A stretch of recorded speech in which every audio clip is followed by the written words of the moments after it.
Beri nama pedang ini Naga Puspa. Selamatkan dia. Jangan sampai jatuh ke tangan pendekar berwatak jahat.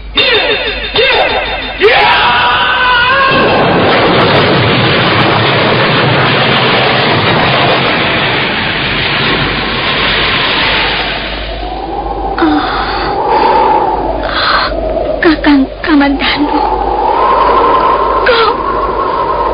kau masih juga tidak percaya bahwa aku mencintaimu. Mesin, maafkan aku, Mesin. Mesin. Mesin!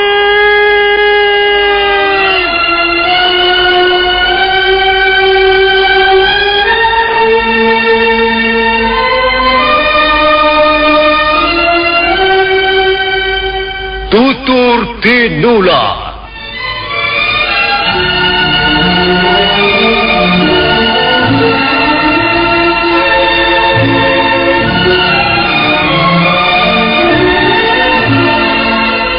Sebuah sandiwara radio serial, produksi Sanggar Cerita dan Teater Sanggar Prativi.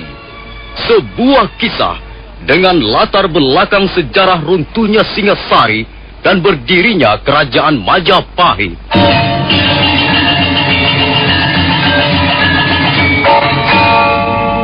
Sandiwara ini didukung oleh pemain-pemain radio yang sudah ternama. Ferry Fadli, Ivone Rose, dan Eli Ermawati.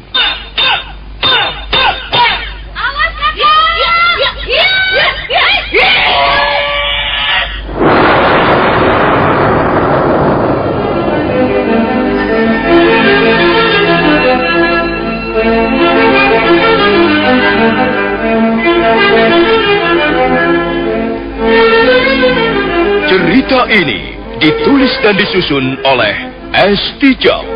Teknik dan montase dikerjakan oleh Rudi Tinangon dan Joko SP. Sutradara A.J. Udoro. Kali ini mengetengahkan episode kelima dengan judul Perguruan Lopanda.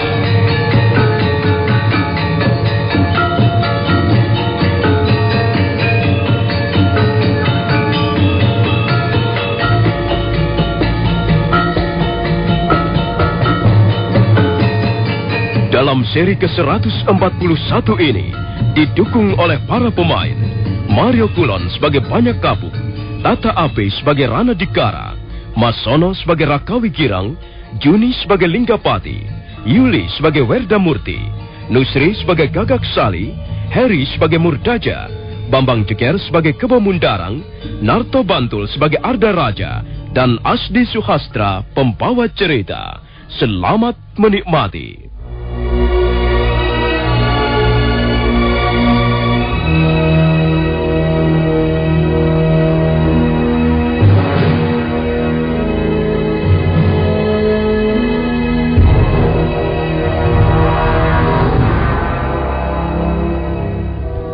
Suasana lereng Girinata menjadi hening dan sepi.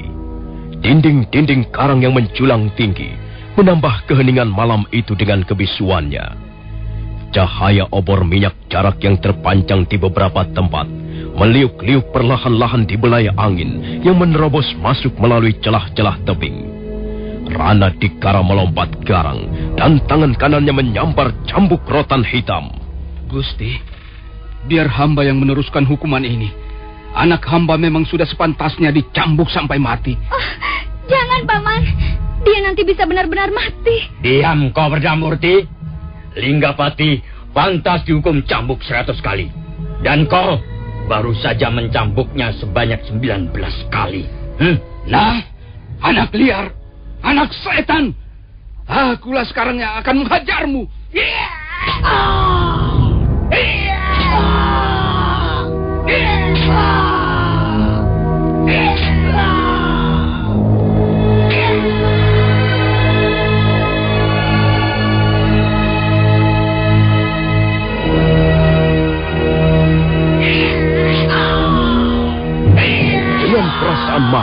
benci dan sedih, Ranadikara terus mencambuk anaknya sendiri. Tubuh Linggapati menggeliat, mengejang karena menahan rasa sakit dan pedih yang menjalar di bagian belakang badannya. Mendadak suara cambuk berhenti. Ranadikara kaget. Tiba-tiba saja tangannya seperti lemas, tak berdaya lagi. Dia merasa ada sesuatu yang amat keras menjepit pundaknya.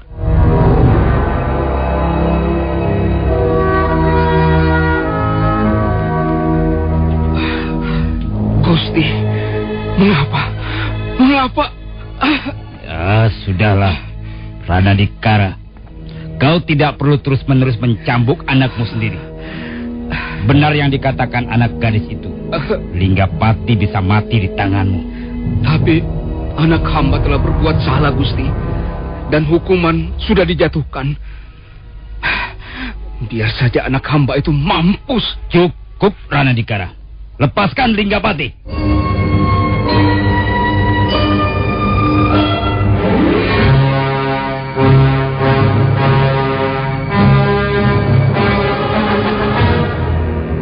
Gagak Sali melepas ikatan Linggapati.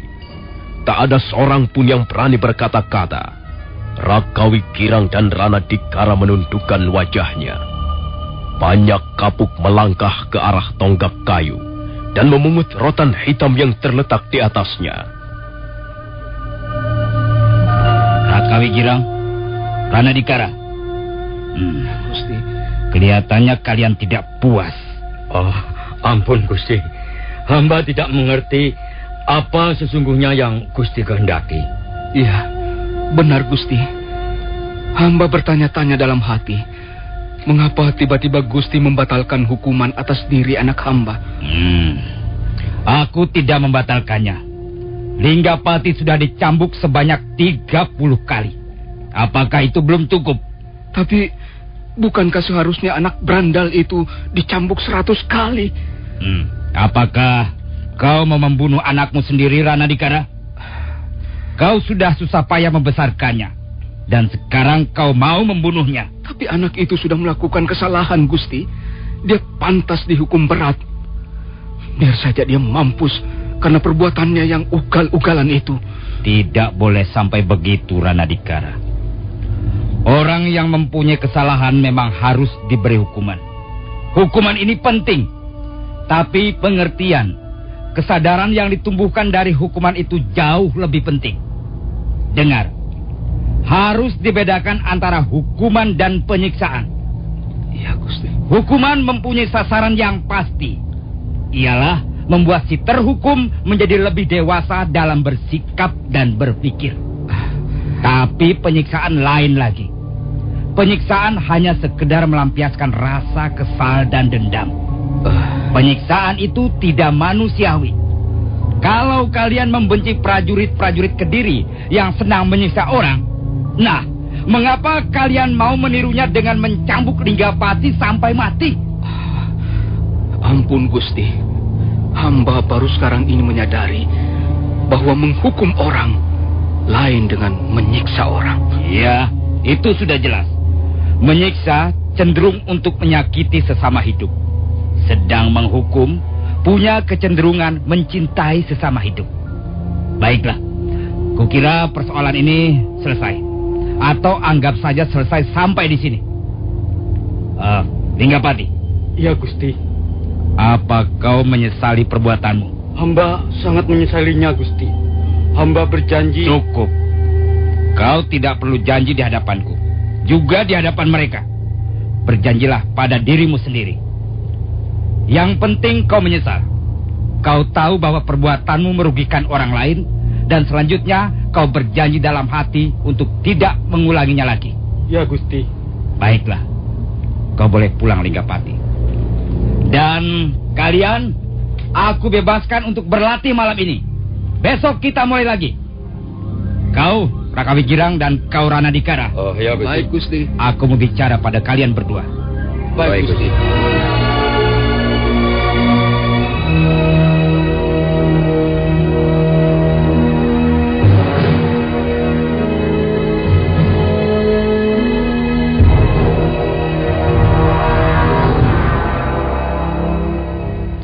Rakawi Girang, Iya, Gusti. Mulai malam ini, kita harus mengadakan penjagaan ketat. Khususnya sekitar lereng Kirinata ini. Aku yakin orang yang bernama Caran Lecong itu sudah sampai ke Jasun Wungkal dan melaporkan apa yang menimpa dirinya di pagar Gunung Batu. Oh, baik, Gusti. Hamba akan menambah jumlah warga desa Lopandak untuk mengawasi daerah di sekitar sini, Gusti. Ampun, Gusti. Hamba kira pengamanan desa Lopandak sendiri juga harus diperhatikan. Sebab desa itu merupakan pintu masuk menuju kemari. Iya, benar Ranadikara. Jumlah para peronda malam harus ditambah lagi. Jangan sampai ada orang-orang dari pemerintah Kediri yang bisa menyusup dan akhirnya menemukan lereng Kirinata. Baik, Gusti. Ampun, Gusti. Bagaimana dengan anak-anak yang besok lusa akan diberangkatkan ke Majapahit? Apakah sudah siap segala sesuatunya? Ya. Semuanya berjumlah 40 orang. Ya, dari Lopandak 5 orang, selebihnya mereka berasal dari desa-desa lain seperti Habal, Kapulungan, Pongging. Bahkan ada yang datang dari jauh sekali, dari desa Renes di kaki Gunung Andung. Bagaimana dengan anak-anak yang sekarang ini, Gusti? Apa Gusti tidak mendapat kesulitan melatih mereka? Ya, sampai saat ini kita sudah menyelesaikan 4 gelombang latihan. Yang sekarang ini gelombang kelima. Memang agak berbeda dengan anak-anak sebelumnya. Tapi sebenarnya tak menjadi soal. Mereka memang kurang berbakat. Tapi kalau mereka rajin berlatih, setelah di Majapahit nanti, kukira mereka pun akan mampu menjadi prajurit-prajurit yang handal. Ya, kukira cukup. Tidak ada lagi yang hendak aku sampaikan pada kalian. Ampun, Gusti. Dan bagaimana dengan persediaan makanan untuk anak-anak yang berlatih? Cukup, Raka Wikirang. Bantuan kalian dari warga desa Lopandak rasanya sudah cukup berlimpah-limpah. Nah, kalau kalian mau pulang, pulanglah. Baik, Gusti. Kami mohon diri. Kami harus menghubungi anak-anak Lopandak malam ini juga. Iya. Berangkatlah dan hati-hatilah.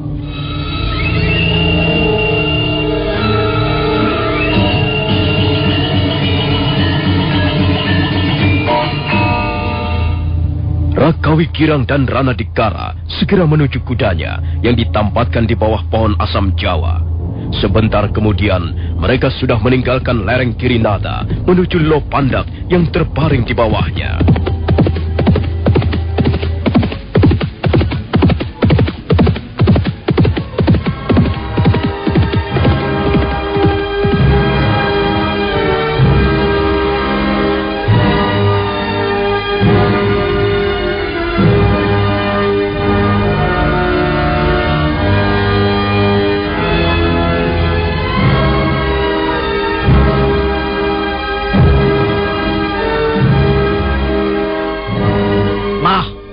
Berita seperti inilah yang selama ini aku tunggu-tunggu.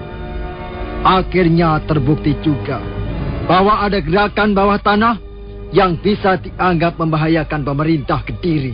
Ampun, Gusti. Mungkin bukti-buktinya belum cukup kuat, Gusti.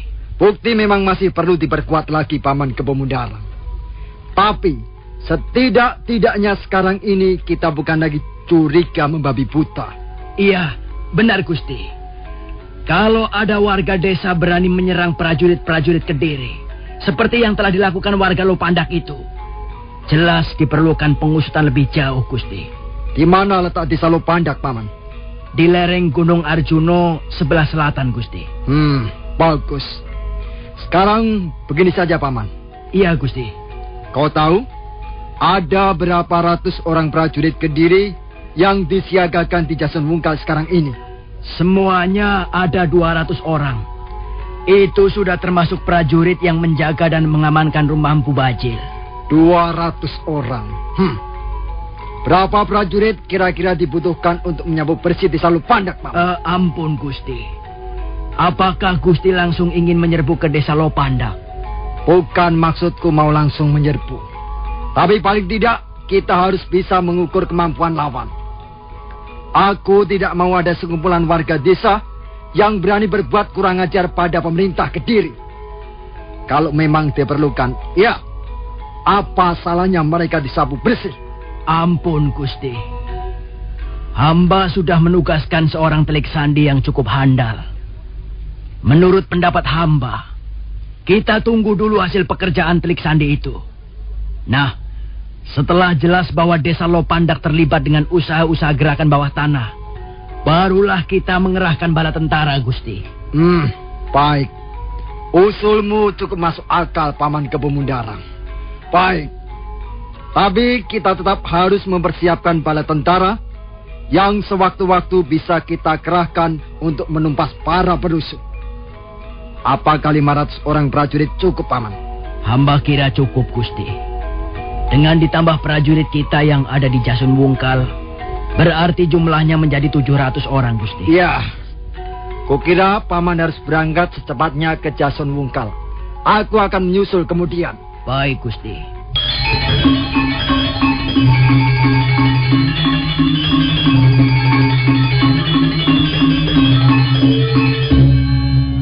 Kebo Mundarang, Patih Kediri tersebut segera mengerahkan 500 orang prajurit terlatih.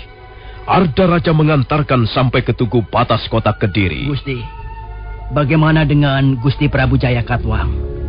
Apakah Gusti Arda Raja sudah melaporkan keberangkatan hamba ini? Ayahanda Prabu sedang sibuk mengurusi tamu-tamu dari negara-negara bawahan. Dan lebih baik soal ini kita rahasiakan dulu, Paman. Nanti, kalau kita sudah menemukan bukti-bukti yang kuat, barulah aku akan melapor. Nah, berangkatlah, Paman. Tunggulah aku di Jasun Wungkal. Aku akan menyusul besok pagi. Dan aku sendiri nanti akan memimpin penggerebekan di Desa Lopandak. Baik, Gusti. Hiya! Hiya! Hiya!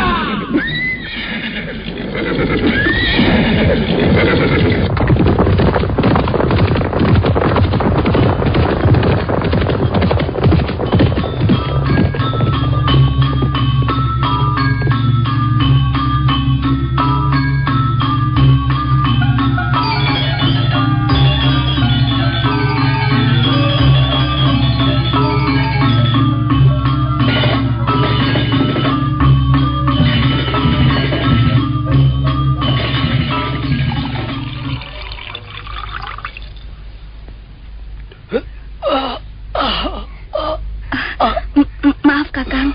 Sakit ya? Pedih sekali rasanya. Jangan terlalu keras menyekanya, Wardamurti. Aku sudah tumbuhkan daun sigi dan kucampur dengan minyak kelapa muda. Mari, aku borehkan, Kakang. Pelan-pelan saja, Wardamurti. Besok lukamu pasti sudah kering. Daun sigi ini berkhasiat sekali untuk mengeringkan luka-luka luar. Maafkan aku ya, Kakang. Kenapa kau minta maaf, Wardamurti? Aku sudah mencambukmu. Mungkin aku terlampau keras mencambukmu. Tidak apa-apa. Aku memang pantas dicambuk olehmu. Tapi aku benar-benar sudah menyadari kekeliruanku sekarang ini. Aku benar-benar seorang lelaki yang tolol. Aku goblok sekali. Aku masih harus belajar lebih banyak lagi. Kita semua memang masih harus belajar, Kakang. Bukan hanya kau. Sekarang mataku mulai terbuka, Wardamurti.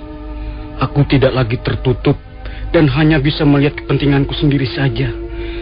Kupikir hidup ini harus diisi dengan hal-hal yang bermanfaat untuk orang lain. Maksudmu pengorbanan? Ya, hidup harus diisi dengan pengorbanan. Tapi rupanya pengorbanan itu harus belajar juga, Wardamurti. Tentu saja, Kakang. Berkorban harus tanpa pamrih. Harus benar-benar dilakukan dengan tulus. Aku kagum pada pribadi yang dimiliki Gusti Banyak Kapuk. Beliau bekerja keras, jauh dari keluarga, memberikan segala-galanya untuk sebuah cita-cita yang masih samar-samar. Beliau mempunyai tempat berpijak yang jelas, mempunyai dasar-dasar yang kokoh. Karena itu, beliau mampu bekerja dengan baik, tanpa mengeluh, tanpa harus merasa jenuh. Suatu saat nanti, kau pun akan bisa mencapai tingkat seperti itu, Kakang. Asalkan kau tetap setia pada keyakinan dan pendirianmu.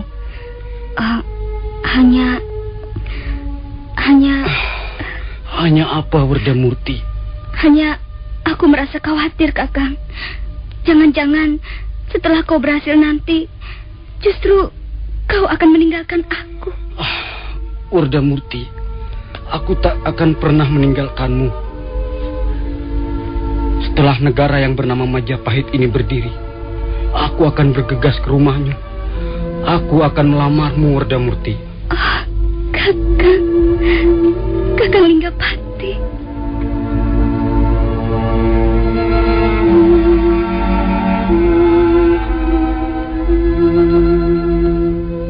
Malam mulai turun perlahan. Gugusan bukit tinggal nampak kehitam-hitaman. Udara dingin mengalir turun menyelimuti desa Lopandak yang mulai lengang. Tak ada pintu dan jendela terbuka. Kesunyian itu tiba-tiba menjadi terganggu sejenak. Derap 2 ekor kuda terdengar menuruni gundukan bukit dan meluncur turun melewati jalanan berbatu. Kakang Murdaja, kita sudah berputar sampai 3 kali mengelilingi desa Lopandak. Sepertinya malam ini cukup aman. Iya, benar Adik Gagak Sari. Bahkan kita tak berjumpa dengan seorang manusia pun. Desa Lopandak ini sudah seperti kuburan tua saja tampaknya. Tapi kita harus berjaga-jaga, Kakang. Ini perintah dari Ki Lurah sendiri. Iya. Mungkin sebagai akibat peristiwa pembunuhan di pagar Gunung Batu. Oh, iya jelas, Kakang. Aku tak habis pikir. Kakang Linggapati mengapa sampai nekat begitu? Linggapati memang mudah panas hatinya. Tapi ngomong-ngomong, aku malah baru tahu bahwa ada hubungan antara Linggapati dengan anak gadis Ki Lurah itu. Oh, kalau soal itu aku sudah lama tahu. Mereka memang pandai menyimpan rahasia. Tapi banyak teman-teman sudah tahu hubungan mereka. Lihat Adik Gagak Sali.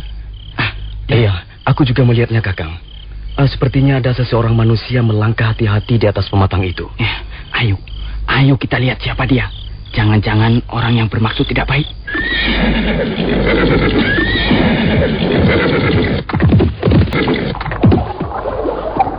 Hei, berhenti! Berhenti kataku! Siapa kalian ini, ha? Mengapa kalian berdiri di situ? Oh, rupanya dia seorang nenek-nenek, Kakang. Kau siapa, Nek? Dan mengapa malam-malam masih berada di jalan? Aku tersesat di jalan. Rumahmu di mana? Kambang Rawi. Wah, kalau begitu kau tersesat jauh sekali, Nek. Dan kukira kau tidak bisa meneruskan perjalanan malam ini. Aduh, lalu bagaimana ya? Sebaiknya kau ikut kami, Nek. Kalau hanya untuk tidur, barangkali kau tak usah khawatir. Ayo, ikut kami. Ayo.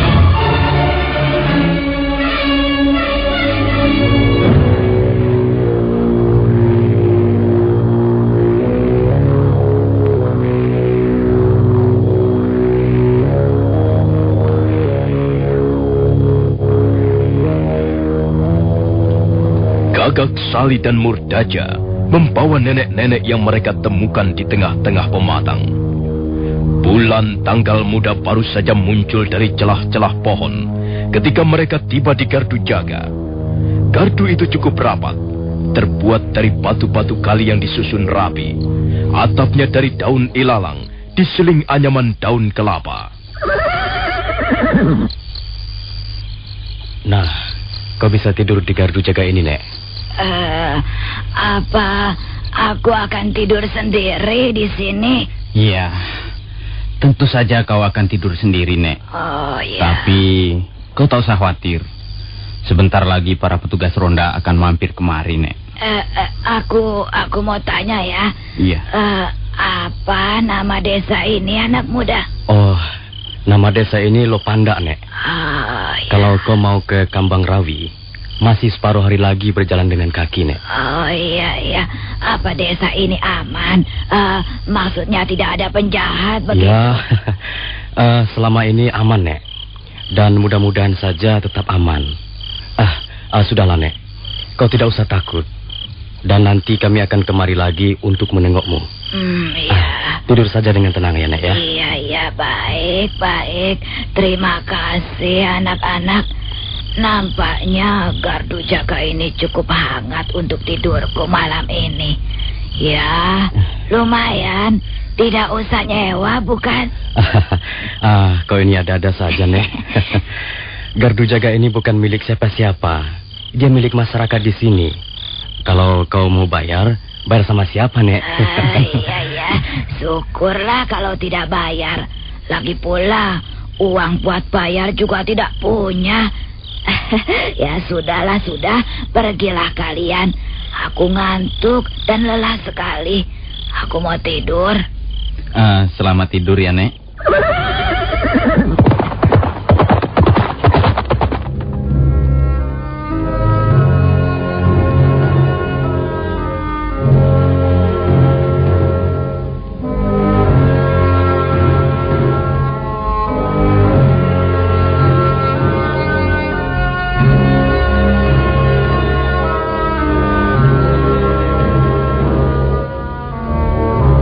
Gagak Sali dan Murdaja memacu kudanya ke arah barat, kemudian membelok ke utara menyusuri ladang-ladang yang ditanami tumbuh-tumbuhan pendek. Mereka tiba di sebuah sungai kecil, kemudian memutar kudanya ke arah selatan. Setelah sekali mengelilingi desa Lopandak, mereka memutuskan kembali menuju Gardu Jaga.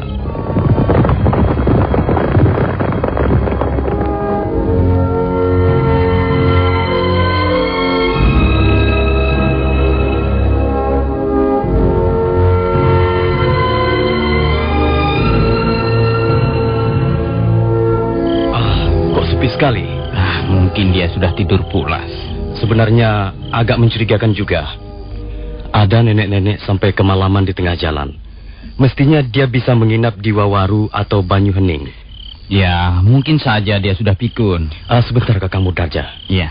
Sepertinya pintu gardu tidak diselarak dari dalam. Ya. Apa mungkin dia lupa? Tadi dia bilang takut menginap di sini. Tapi kenapa sampai lupa menutup pintu? Coba kau lihat saja, Adi Gagak Sali. Kalau dia belum pulas, bangunkan saja. Suruh dia menutup pintu dari dalam. Baik, Kakak. Pemuda yang bernama Gagak Sali segera melompat dari punggung kudanya. Pintu memang tidak ditutup sama sekali. Gagak Sali mendorong pintu itu dengan hati-hati.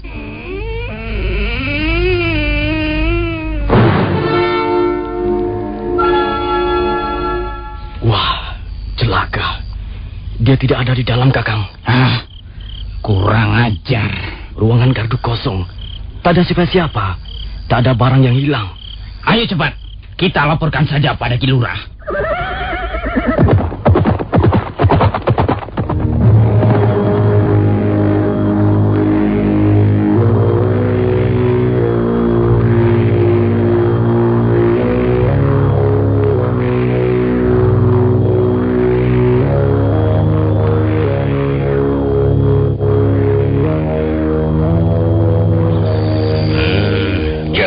Orang itu mempunyai tujuan yang tidak baik.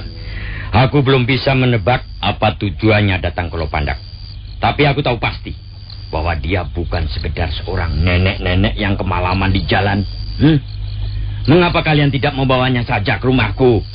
Mengapa kalian suruh menginap di Gardu Jaga? Kami kasihan melihat keadaannya, Ki Lurah. Iya, kelihatannya dia sudah sangat lelah dan mengantuk.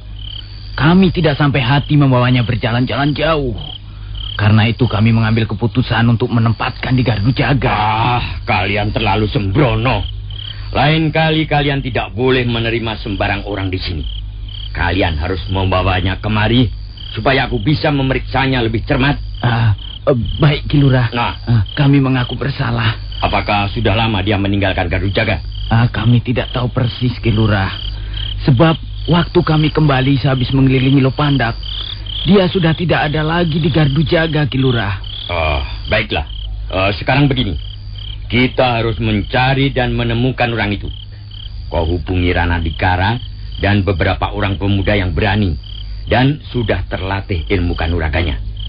Setelah itu, kalian mengadakan pelacakan dan pencarian.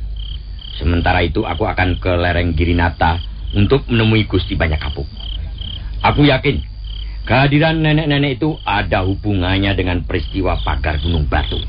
Baik, Ki Lurah. Oh ya, kalian mengadakan pelacakan tanpa menggunakan kuda dan obor. Sebab hal itu bisa menyulitkan kalian sendiri untuk meringkusnya. Baik, Ki Lurah.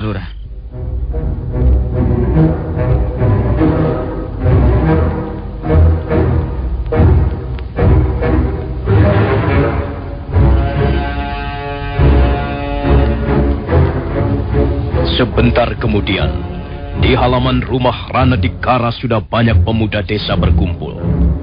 Semua ada 24 orang. Linggapati tidak nampak karena lukanya belum sembuh benar. Rana Dikara memberikan penjelasan sesaat sebelum akhirnya mereka berangkat.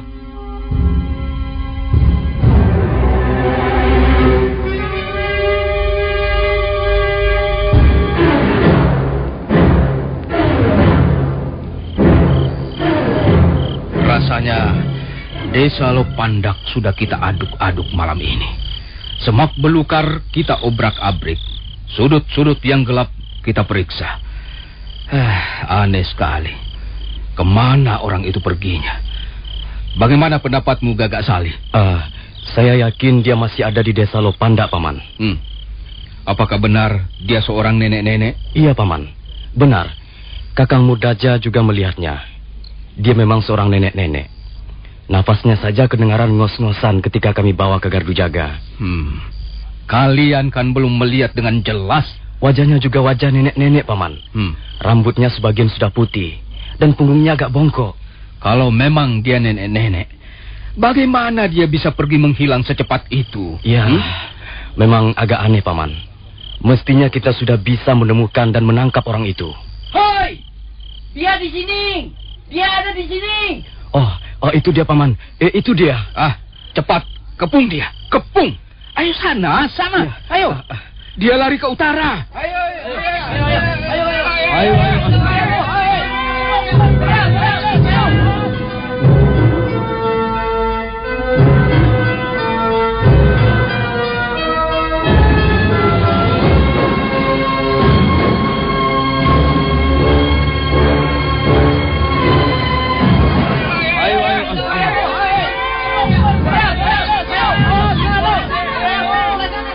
Rana Dikara terus mengadakan pengejaran. Mereka mengejar sambil berteriak seperti mengejar pencuri. Suasana di pinggiran desa Lopandak menjadi gaduh. Mendadak mereka berhenti mengejar, karena mendadak orang yang mereka kejar tidak lagi berlari.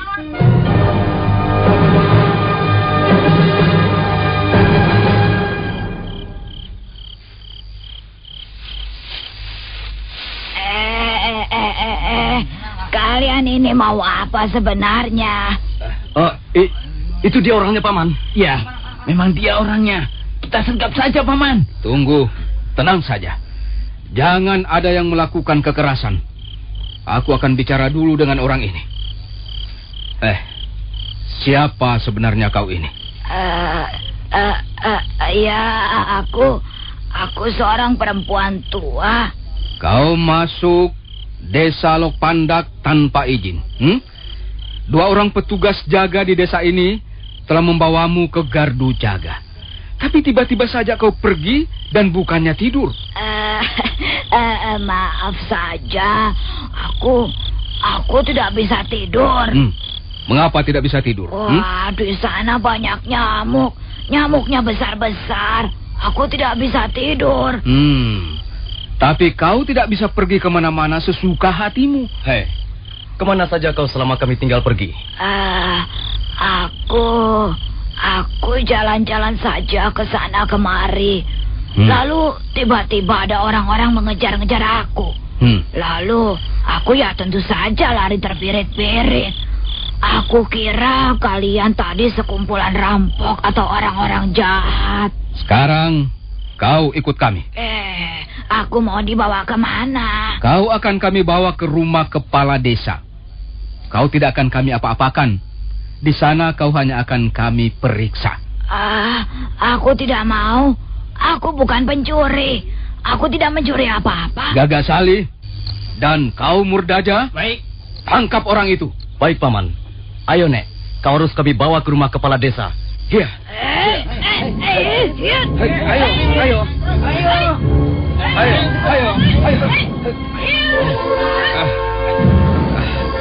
Kurang ajar. Dia melawan, Paman. Iya. Dia malah memukul. Dan pukulannya keras sekali, Paman.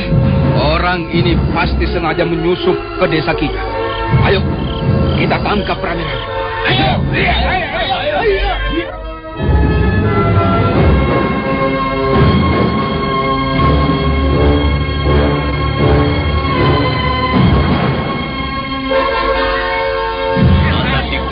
berusaha meringkus nenek-nenek tak dikenal itu. Tapi dia menjadi sangat terkejut ketika melihat gerakan si nenek yang cepat sekali bagaikan kitiran.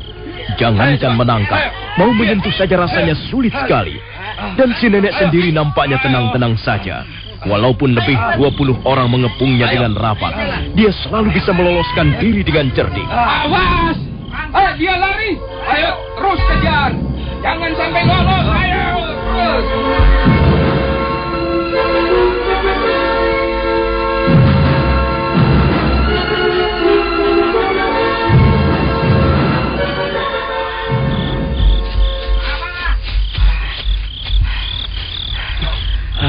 Kurang ajar. Rupanya orang itu mempunyai kepandaian yang cukup tinggi. Paman Ranadikara. Dia lari ke arah sana. Mungkin dia bermaksud ke lereng Girinata. Dia tidak boleh sampai di tempat itu. Tidak seorang pun selain warga Lopandak tahu tentang apa yang sedang berlangsung di lereng Girinata. Lalu sekarang bagaimana, Paman? Kita pecah rombongan menjadi 2. Gagak Salih, Murdaja, dan 10 orang melewati jalan ini. Sisanya ikut aku. Dan ingat, kalau memang dia sukar ditangkap dalam keadaan hidup, kalian kuizinkan membunuhnya. Biar aku nanti yang akan bertanggung jawab. Ayo, jalan. Ayo. Bagus. Terus. Kiri. Kanan. Awas kuda-kuda. Ya, terus. Tendangan memutar. Iya. Bagus. Ya. Sekarang kalian berkumpul. Semua berkumpul sini. Ya, kemari. Sini. Kau. Sini. Semua sini. Dengar. Aku mau memberitahukan suatu hal yang penting pada kalian. Harap diperhatikan baik-baik. Besok malam, kalian semua 40 orang kemungkinan akan diberangkatkan ke Majapahit. Bagi mereka yang tingkat latihannya masih rendah, masih bisa diteruskan nanti setelah tiba di Majapahit. Kalian harus mengadakan persiapan untuk pemberangkatan ini. Tunggu. Rupanya ada orang yang mengintip pembicaraan kita. Rupanya orang itu ingin tahu siapa Banyak Kapuk. Iya.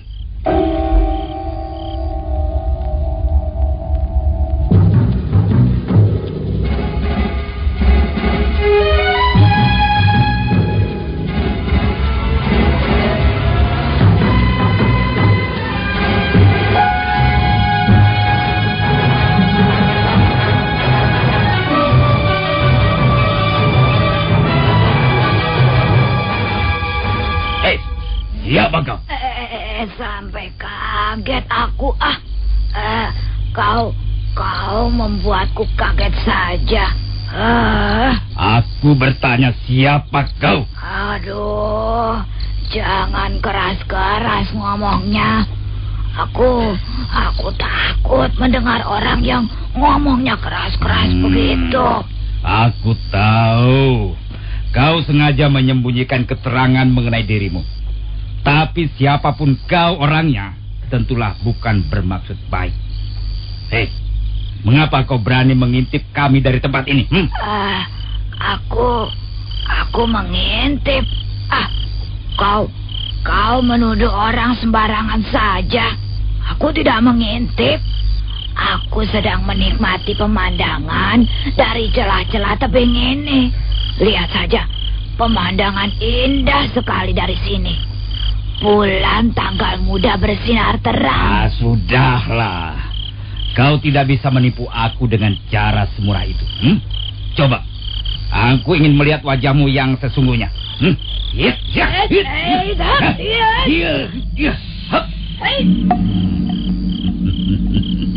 Aku sudah menduga bahwa kau tak bakal memperbolehkan aku membuka kerudung kepalamu itu. Kalau kau ingin membuka kerudung kepalaku, itu berarti kau laki-laki kurang ajar, tidak sopan. Tapi kalau misalnya kau bisa melakukannya, ya silakan Baiklah. Aku akan mencobanya. Mudah-mudahan aku bisa membuka kerudung itu. Dengan sengit di atas celah tebing, dari jauh bayangan mereka nampak seperti 2 ekor kelelawar tengah bercumbu rayu. Banyak kapuk memang sudah menduga sebelumnya bahwa nenek-nenek yang ingin ditangkapnya bukanlah nenek-nenek kebanyakan. Tapi kemudian dia menjadi heran melihat perkembangan jurus-jurus lawannya. Dan pada saat itu, dia agak lengah.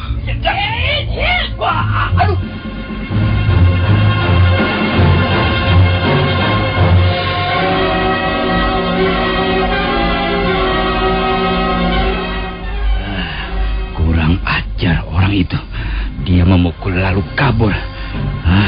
Tapi sepertinya dia menggunakan jurus-jurus yang tidak berbeda dengan jurus-jurusku selama ini. Banyak kapuk menjadi sangat penasaran. Tapi dia tidak bisa berbuat apa-apa. Nenek-nenek itu memang punya tingkatan ilmu yang seimbang dengan dirinya. Dan sekarang dia sudah tidak nampak lagi bayangannya. Maka laki-laki setengah umur itu melompat turun dan kembali ke tengah-tengah lapangan.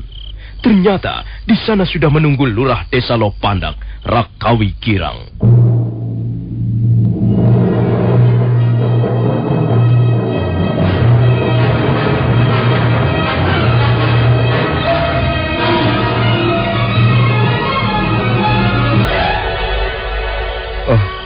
Ampun Gusti, ada seorang perempuan tua telah masuk ke desa Lopandak Gusti.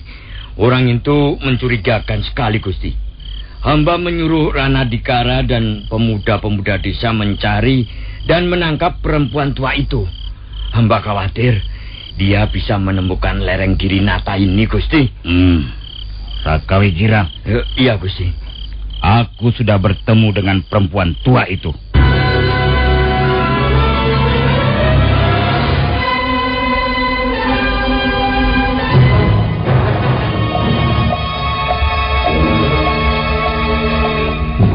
Rakawi Girang terkejut.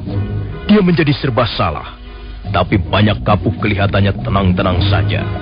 Sikap banyak kapuk membuat kepala desa Lopandak itu menjadi semakin serba salah. Nah, saudara pendengar, bagaimanakah kisah selanjutnya? Siapakah sebenarnya nenek-nenek itu? Dan bagaimana nasibnya kemudian? Silahkan menunggu seri berikutnya. Sampai jumpa.